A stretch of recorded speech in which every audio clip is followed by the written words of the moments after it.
tu jing banduk HBC music sandaya khasa khawding in chan tha ka pe tu pathian ming thang thadi chana ka thiat tu te upati chunga lunglom naktam pi ganai tu jinge ka wan sakding mi hla he kan pastor reverend lel peklian ne thong tha kan chip mi chungten thil pakhat te khe keima thajang kalak nak te hla phada ka wan sar mi se I chu ko be tlain thajang wan latin ha city ga hidu mi chu kan ni nan ni jong he jingka kan thol han te kan thang la chang kai kan ro mi thil chu kan rian kong kan ruat jahan jan kan tu that na kan ruat kan tu sol mi kan ruat ton chu lak te ya hla ni thajang hai la de uti kan hidu mi chu kan thol han te kan mit kan ni aw la chang kan boi pa pathian dot nak ro ati mi te se e boi pa pathian dot nak ro kan hei ti ka a chel cha na kan ro them lo mi jong tam pi ko lai seman se lo Jisu Christ chua nak jong ro kho se Jisu Christ athi nak jong kha rut ko nau si lo chu boi pa pathian kan dot nak kan ro mi ni chun ni tlak kan lam chuna boi pa pathian dot nak ne pi mi nu la ba kan si ko nak na thajang la ti dingin kan som na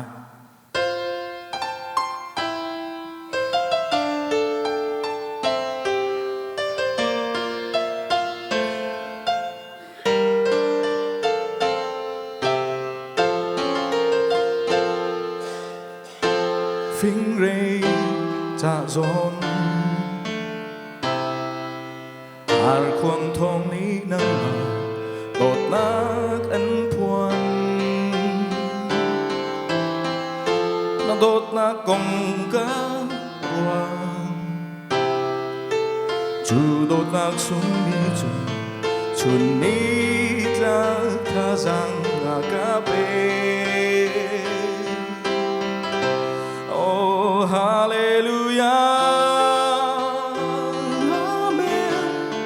Til den vjelte nak in, asung big mi na vel kalom nak sang bi, asung bi na dot na kerwazona thang chat lâu cũng không.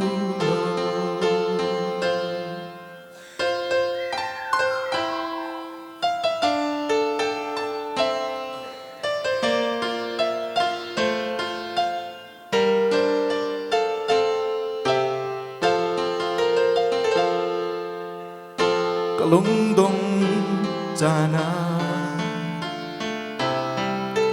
van mina ga thapia thazang kan pe zai cha hit lu hin nakadot boy pa swal na khe khat mi naga choi san mi wa zona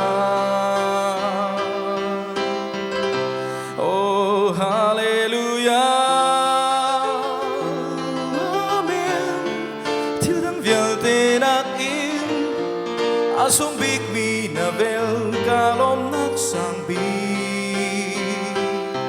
Asung bi na dot na kerwazon thang chat lawin kum khâu Asung bi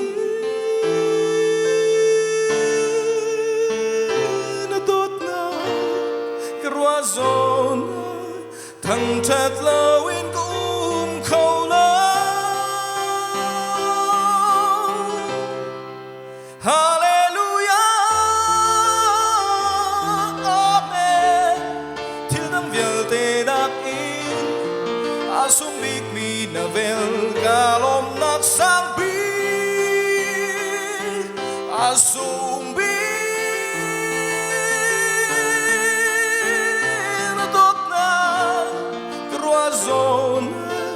thang chat lâu cũng không lâu asung bi na dot na kerwa zona thang chat lâu cũng không lâu